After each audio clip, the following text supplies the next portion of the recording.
E kif imwiet fil-manifest elettorali tal-Partit Laburista, il-Ministeru għal-għawdex ta' bidu sabiex tiġi mistarġa l-possibilità li jiddaħħal is-servizz ta' Park and Ride tal-Port tal-Imġar.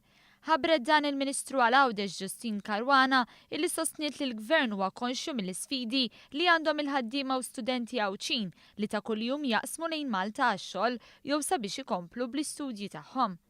Sfidi li fosthom hemm il-parkeġġ għaliex in-nuqqas ta' spazju qed joħloq inkonvenjent sostanzjali. Kien għalhekk illi il-Ministeru għal-Għawdex beda minn issa jaħdem fuq din il-proposta billi ħareġ sejħa għall-istudju għal cost benefit analysis biex naraw options differenti nanalizzaw id-domanda ikun hemm konsultazzjoni pubblika u eventwalment ukoll ikun hemm ir-rakkomandazzjonijiet dwar l-operat tal-Park and Ride.